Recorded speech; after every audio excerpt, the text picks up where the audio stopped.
If you've been watching my videos, you know I've been incredibly bullish heading into 2026. Liquidity cycle, QT ending, PMI bottoming, risk models in pre-bull market territory right now. But right now, I need to step back. I need to take a deep breath because here's the thing. Every major liquidity inflection in history has kind of this shadow side to it. And if you ignore it, you can get blindsided.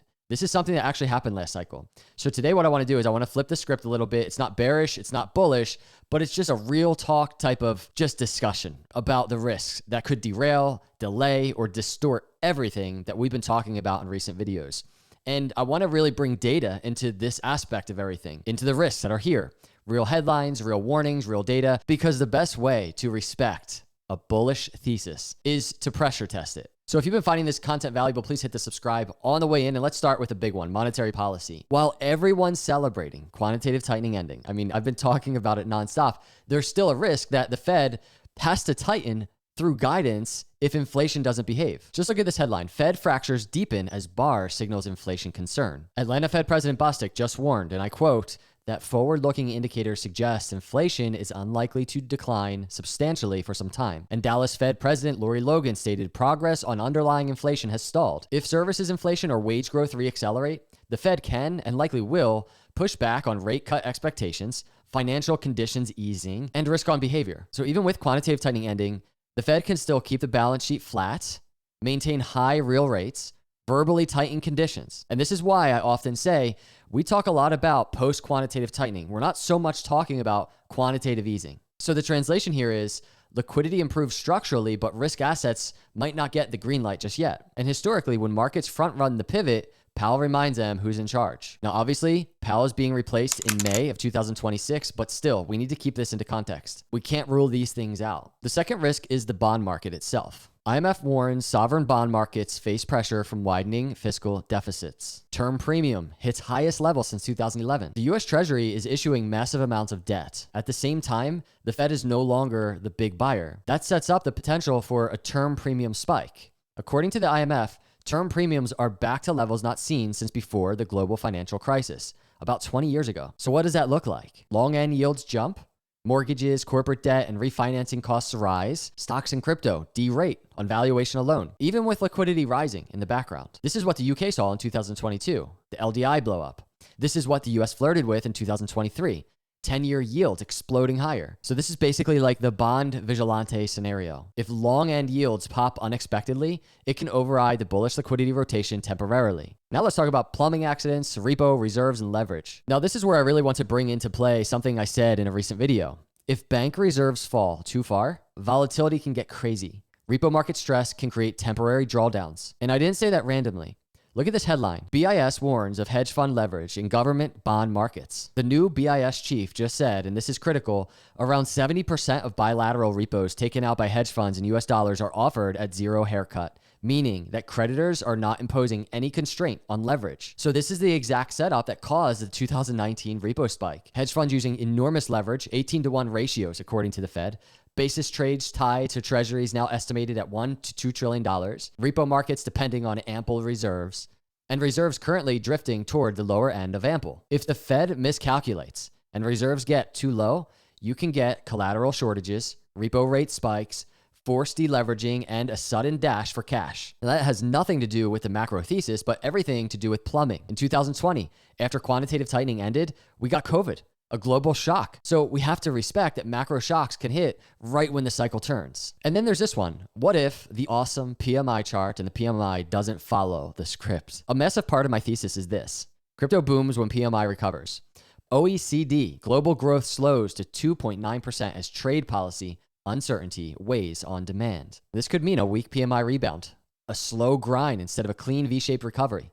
Policy mistakes dragging out the cycle, higher rates choking small businesses, trade tensions and tariffs risking a growth scare. Now, you already know my opinion. I do think the Fed has heavily miscalculated. So the question is, what is that going to do to the growth rate of the PMI as we step into 2026? The OECD warned key downside risks include further increases in trade barriers, a resurgence of inflationary pressures, and disruptive repricing in financial markets. If PMI doesn't expand strongly, the liquidity cycle still works. but the timing of the crypto boom gets stretched even further. In my opinion, crypto still wins, but the path becomes even choppier than it's already been. Now, I don't necessarily think this is a very high probability, but I wanted to include it into this video anyway. So let's zoom into our own backyard here and just ask the question, what if crypto has its own landmines? Check out this headline. S&P just dropped Tether to its lowest rating, citing rising high-risk assets and reserves and persistent gaps in disclosure. The ECB warned that a run on stablecoins could trigger a fire sale of reserve assets. And I quote, which could affect the functioning of U.S. Treasury markets and lead to a broader financial crisis. The risks here are real, and I'm not saying they are likely, but imagine a stablecoin depegs, bad reserve news hits Tether or a major issuer, a regulatory ruling changes the definition of security overnight. Again, I don't think that's going to happen, but what if we got a curveball like that? Global regulators restrict stablecoin usage in banks, a centralized exchange blows up from hidden leverage. That is probably the most likely possibility. Any of these can cause a crypto native liquidity freeze even while macro liquidity is improving. It doesn't break the cycle, but it can absolutely nuke price action temporarily or stall the expansion of crypto valuations. Now, here's another risk that I want to talk about, but I do not think it's likely in 2026, but we still should explore. Check out the Bank of America survey. 45% of fund managers now identify AI bubble as biggest tail risk. Bank of England and IMF warn of AI valuation risks, drawing parallels to .com era. So in terms of headlines and narratives, this is getting real. A majority of investors, 53%, now believe AI stocks are already in a bubble. The IMF's managing director even drew direct comparisons to the .com bubble of 2001. I want to interject right here and just say, I'm covering this as a possible risk, but I completely disagree. The 2001 bubble revenues compared to the AI revenues and growth rate that we're seeing right now are completely two different ball games. They should not be compared. But let's continue. If AI hits even a minor growth disappointment, tech corrects, indexes pull back, risk sentiment shifts, correlation drags crypto down with it. This doesn't end the structural AI demand shock story, but it can create a sharp, unwelcome detour on the path to 2026. Now, I think a lot of these scenarios are not really likely to play out. So why did I make this video? I made the video because I think strong investors don't ignore risks. They prepare for them. I often talk about my videos, something my dad taught me when I was younger, extreme contrast analysis. Look at the absolute best scenario playing out, look at the absolute worst scenario playing out in this circumstance, and make your decision based on the possibility of both of those things happening. Obviously, I've been doing a lot of just videos on my bull thesis, bringing into play all of the data. But again, on the flip side, extreme contrast analysis to the downside says it could all just go to zero. That's the extreme. I have to balance my risks based on that possibility. But even if it's not going to be that bad, I should balance my risks on other possibilities. And that's why I wanted to do this video. In my opinion, none of these risks really break the long-term liquidity supercycle that I think we're getting into. But any of them, or even a combination of them, can create volatility, delays, and temporary shocks that scare people out of positions right before the real move starts.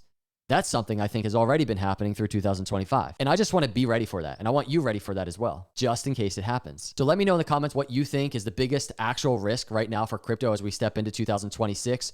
Are you prepared for it? And if you're not a subscriber and you enjoyed this content, please subscribe, hit that like. I will see you all in the next video. God bless.